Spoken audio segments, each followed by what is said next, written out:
Bonjour tout le monde. Bon, je suis très content de vous retrouver aujourd'hui. Ça fait un petit moment que j'avais pas fait de vidéo.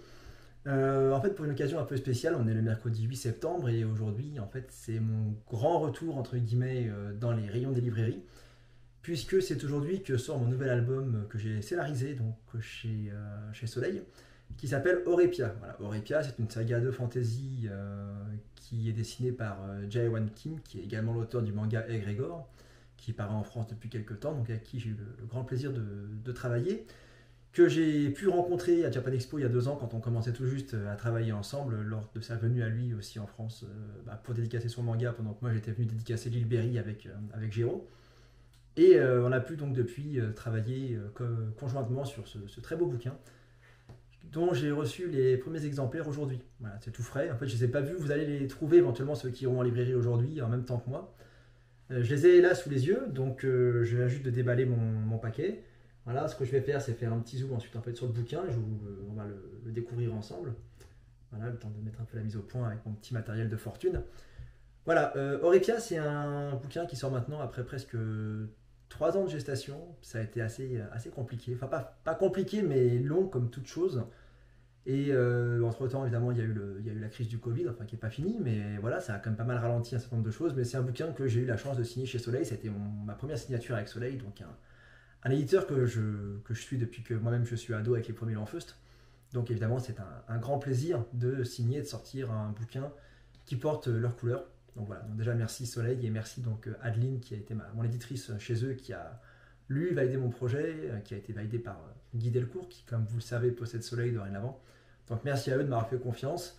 Merci à Jae-Won Kim d'avoir accepté de travailler là-dessus, parce qu'évidemment sans son excellent dessin, ce projet n'aurait pas pu signer. C'est un projet qui a été long à mettre en place, puisque il fait suite à plusieurs versions. La première que j'avais dessinée moi-même, où les personnages étaient en fait des animaux anthropomorphiques, et progressivement ça a évolué, puisque ce créneau-là était déjà pris par le très très bon 5 Terre qui est sorti chez Delcourt juste quelques mois plus tôt, qui suit un très très bon rythme de parution, et donc pour ne pas faire redite chez Soleil, il a fallu se priver de ce caractère. Donc je vous fais défiler en même temps quelques images du projet d'origine.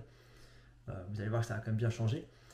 Donc on avait présenté nous ce projet d'abord dessiné par moi, puis par Jae-Won avec des animaux, et on a évolué progressivement en fait quand ce projet a été refusé dans sa version telle quelle vers un bestiaire de fantasy plus classique. Et en fait ce bestiaire de fantasy plus classique a permis de faire pas mal de choses, puisqu'on a gardé une base de fantasy qui est connue de tous. Il y a des espèces que j'ai pu rajouter, histoire on va dire de jouer sur l'ancien côté animaux et puis là partir sur autre chose, trouver un background qui pouvait convenir.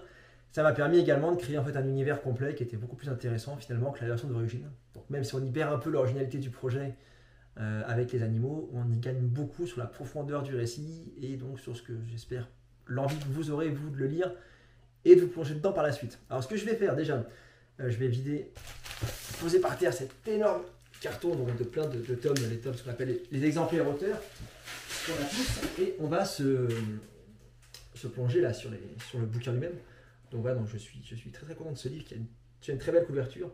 Bon, déjà voilà, Orepia, donc c'est une saga de fantasy, je vais quand même vous en parler un petit peu, qui narre les aventures d'Adhémar, que vous voyez sur la couverture ici, qui est le chef en fait d'une compagnie de mercenaires qui se retrouve engagé pour protéger un château avec d'autres compagnies évidemment, un château très puissant qui va être pris d'assaut par une armée mystérieuse. Et quand on les rencontre au début du récit, même si pour eux sur leur portion de rempart ça se passe pas trop mal, il se trouve en fait que le reste du château est dans de vraiment sales draps et qu'on est sur le point de perdre la bataille. Voilà, on démarre cette séquence de guerre que ne renierait pas Ridley Scott dans certains de ses grandes œuvres.